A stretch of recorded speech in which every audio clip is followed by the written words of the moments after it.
राम राम भक्तों, जय माता दी। कैसे हैं आप सब? तो देखिए, आजकल श्राद्ध पक्ष चला हुआ है और सब अपने अपने बुजुर्गों के लिए कुछ ना कुछ कर रहे हैं कि हमें उनका आशीर्वाद मिलता रहे। बुजुर्गों का आशीर्वाद हमारे लिए बहुत ज़रूरी है। जो हमारे पितृ हैं या पितृदोष हैं जिनके ऊपर, वो तरह तरह के उपाय कर रहे होंगे। तो पितृदोष के ऊपर देखिए, मैंने पहले भी वीडियो डाला हुआ है कि पितृदोष क्यों होता है और उसका निवारण क्या है। तो आप देख सकते हो पीछे कि क्यों अगर हम ये काम कर लें तो पितृदोष बिल्कुल भी नहीं होगा। तो वो आप उस वीडियो में देख सकते हो। तो अब मैं ये बोल रही हूँ कि श्राद्ध पक्ष है तो इससे हमें क्या क्या सावधानियां बरतनी चाहिए इस महीने में। जी हाँ, अब श्राद्ध पक्ष है, इसके बाद नवरात्रे आएंगे। तो इन नवरात्रों और श्राद्ध में देखिए, सबसे पहले अगर कोई अज्ञानतावश कर रहा है तो कोई बात नहीं, अगर फिर पता होने के बाद भी ये गलतियां कर रहा है तो बहुत पाप का भागीदार होता है। पाप तो देखिए जानबूझकर किया या अनजाने में किया, पाप तो पाप होता है। तो मैं कहती हूँ कि बस अपना इन चीज़ों से बचिए। देखिए, हम पहले कर्मों को भुगत रहे हैं और अब के कर्मों को फिर हमें आगे भुगतना है। तो देन बेटर कि आप उन कर्मों से बचें। तो श्राद्ध पक्ष और नवरात्रों में हमें क्या करना चाहिए? देखिए, सबसे पहले हमें नहा धो के ही किचन में जाना है। ये तो आप चाहे श्राद्ध हो चाहे ना हो, नहा धो के ही किचन में जाना चाहिए। चाहे आप पूजा पाठ कर रहे हो या नहीं कर रहे हो। इसका सबसे बड़ा कारण पता है क्या होता है? कि जो भी बहू बेटे हैं उनके लिए मैं ज़्यादा बता रही हूँ, अपने बुजुर्गों को खाना देते हैं बिना नहाए धोए बना के, तो वो बहुत बड़ा पाप होता है। देखिए, उनके ऊपर तो होगा ही होगा, लेकिन आप बहुत ज़्यादा पाप के भागीदार होंगे जिसका आपको बाद में हिसाब देना ही पड़ेगा। मेरा कहने का मतलब है, शुद्धि के साथ रसोई में जाइए और उनका तब खाना बनाइए। उसके बाद ही आप चाहे भगवान की पूजा करते हो या नहीं करते हो, भोग लगाते हो नहीं लगाते हो, लेकिन अपने बुजुर्गों का शुद्धि के साथ भोजन बनाना है और उन्हें परोसना है। सबसे बड़ी बात ये तो श्राद्ध या ना हो, मतलब डेली ही करना है ये तो। और इसमें सबसे बड़ी बात, इसमें देखो, प्याज लहसुन नहीं खाना। नवरात्रे और श्राद्ध मैं दोनों का ही बता रही हूँ। नवरात्र और श्राद्ध में एक तो प्याज लहसुन का निषेध होता है और जहाँ तक हो सके ड्रिंक वगैरह से बचें। ये हमारे ऊपर सारा पाप है और हमें इसका भुगतान करना है। और जो भी नॉनवेज खाते हैं, नॉनवेज से बचें नवरात्रों में, श्राद्धों में। दोनों का ही बता रही हूँ, बार बार बता रही हूँ। ये चीज़ें तामसिक हैं जो भी हैं, इनसे बचें जहाँ तक हो सके। और अपने घर में सात्विक भोजन बनाएं इन दिनों में।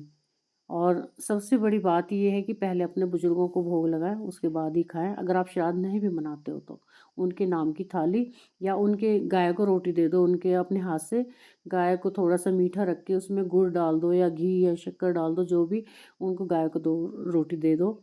अगर आप श्राद्ध नहीं भी करते हो तो डेली आप ये करोगे तो वो भी हमारे बुजुर्गों को ही जाएगा, पितरों को ही जाएगा, अगर आप श्राद्ध नहीं भी करते हो तो। तो ये तो होगी श्राद्ध वाली बात। और इसमें एक घी का दीपक ज़रूर जलाना है आपने, अपने पितरों के नाम से पहले ही दिन से जलाना शुरू कर दें। और 15-16 दिन का होता है ये। तो अगर आपने आज अब तक नहीं जलाया तो आज भी जला सकते हो। और ये अमावस्या तक जलाना है उनके नाम से।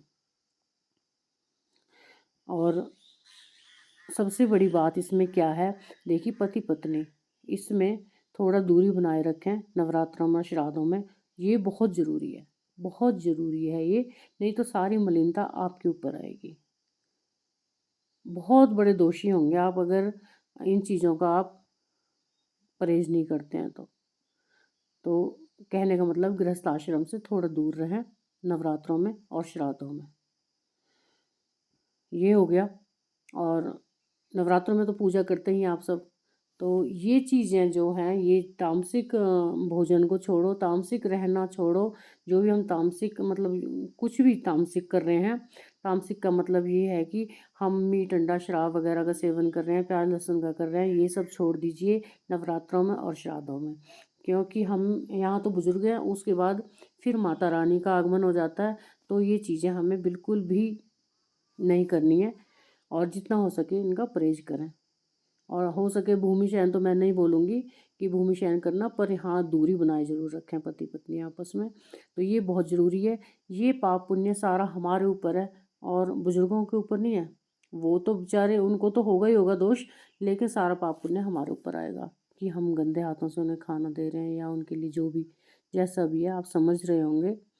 तो अगर श्राद्ध आप नहीं भी कर रहे हो, आपसे नहीं भी हो रहा है, तो इन चीज़ों का परहेज़ आप ज़रूर करें और उनके नाम का एक घी का दीपक ज़रूर जलाएँ 16 दिन तक।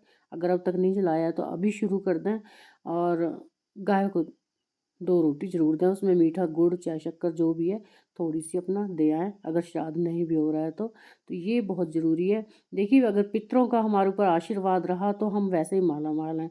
तो बोलते हैं कि अगर पितृदोष हो गया फिर भगवान भी हमें नहीं बचा सकते। तो पितृदोष से जहाँ तक हो सके बचें, ये बहुत भयानक दोष होता है और बहुत मुश्किल से ही ये दूर होता है। तो इसलिए उनके सामने हाथ जोड़कर रोज़ निवेदन करें कि आप अपना आशीर्वाद हम तक बनाए रखें, हम बच्चे हैं आपके, अगर कोई गलती हो जाती है तो हमें क्षमा करें। तो इन चीज़ों का ध्यान आपने श्राद्ध में ज़रूर रखना है। उसके बाद हमारे नवरात्रे आ रहे हैं, तो नवरात्रों में तो आपको सब कुछ पता है। मैंने बहुत वीडियो डाले हैं नवरात्रों के, आप देख सकते हो कैसे व्रत करना है। जो व्रत नहीं कर सकते वो क्या कर सकते हैं, व्रत करना ज़रूरी है कि नहीं है। सारे वीडियोज़ मैंने नवरात्रों के डाले हुए हैं, आप देख सकते हो। तो अगर आपको मेरी जानकारी थोड़ी बहुत भी अच्छी लगी तो चैनल सब्सक्राइब कर दीजिएगा, कमेंट बॉक्स में बता दीजिएगा कि कैसी लगी। अगर नहीं भी अच्छी लगती तो भी कमेंट बॉक्स में ज़रूर बताना कि आपको कैसा लगा मेरा वीडियो।